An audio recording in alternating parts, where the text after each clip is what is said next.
Meus amores, boa tarde, tudo bem?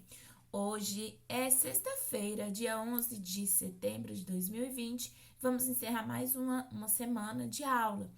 Com isso, nós temos algumas atividades e hoje todas as nossas atividades é revisão do que a gente aprendeu durante a semana.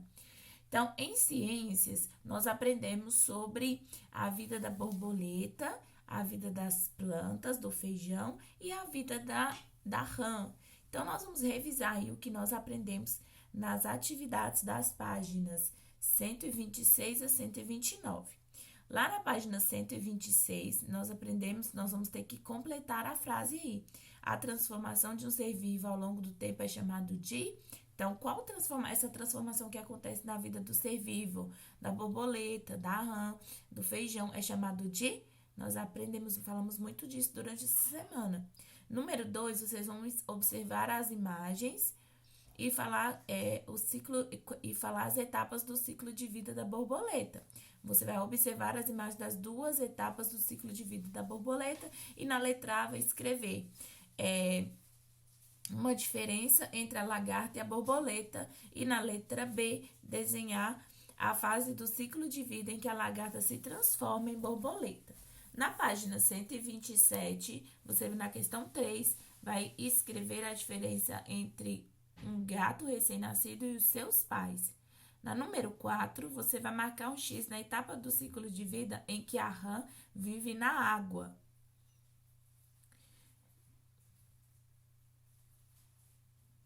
Número 5.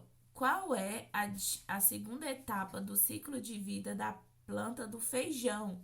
Então, pinte um ciclo. É a semente, é a planta adulta, é a plântula ou é a folha? Então, qual é essa etapa? Número 6. Circule a parte do corpo que mistura os alimentos e se transforma em partes menores. Então, que parte do corpo é essa? Nós aprendemos também sobre o corpo. Aprendemos sobre a vida dos gatos, do corpo, do feijão, da borboleta e da rã. Página 128, como o polvo usa seus braços. Então, tem esse ser vivo aí chamado de polvo.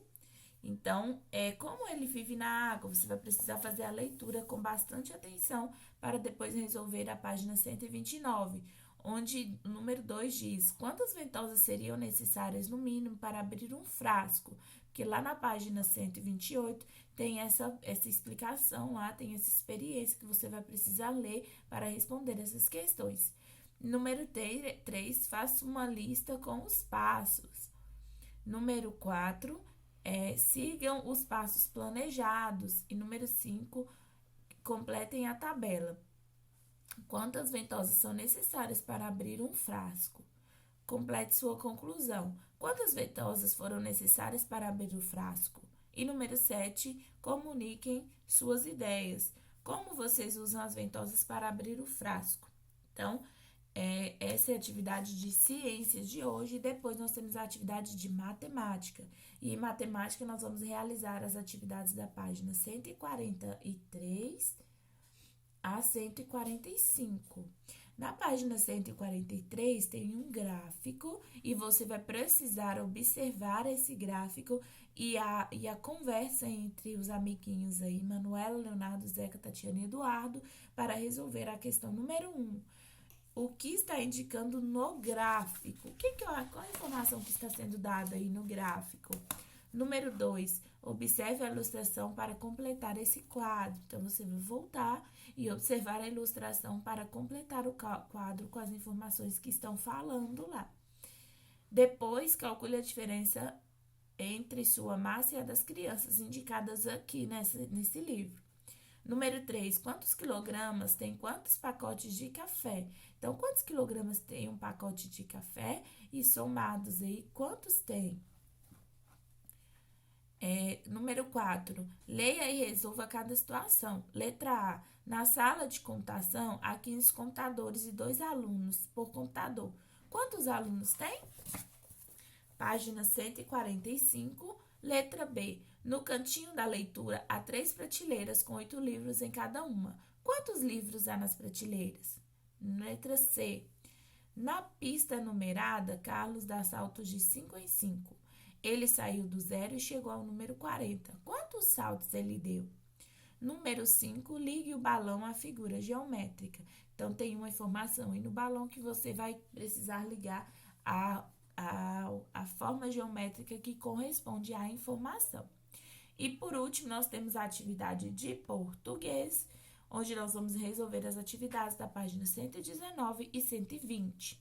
A página 119 tem um pequeno informação aí, um pequeno textinho, e também nós temos uma informação aí ao lado. E tem as questões que você vai resolver da número 1 a número 4. A número 1 diz assim: qual foi o desafio que o jornal propôs às crianças? Número 2, quais os nomes das crianças que toparam o desafio? Número 3, quem conseguiu fazer coisas que não faz normalmente? E número 4, quem brincou de dia, mas não sabia o que fazer à noite? Então, de acordo com a leitura, você vai conseguir resolver as questões pedidas. Página 220, faça uma lista das brincadeiras realizadas por João Vitor e desenhe ao lado o que considerou mais divertida. Então, você vai fazer uma lista das brincadeiras que realizadas por João Vitor e depois você vai desenhar qual é a que você acha mais divertida. Número 6, marque o certo. Porque o título da matéria lida é Missão Impossível. Porque o desafio é fácil, porque o desafio é difícil, porque o desafio é demorado. E por último, número 7, veja uma sinopse feita por leitores do livro Chapeuzinho Amarelo, que lemos um trecho no capítulo anterior. Então, tem uma pequena sinopse aí que foi feita da história que nós lemos. Vocês estão lembrados que nós fizemos a leitura? Então, agora você vai fazer a sua própria sinopse do livro. Então, essa é a nossa atividade de hoje. Muito simples, qualquer dúvida já sabe, anota porque eu volto mais tarde para nossa aula no Meet. Um grande beijo, fiquem com Deus, tchau!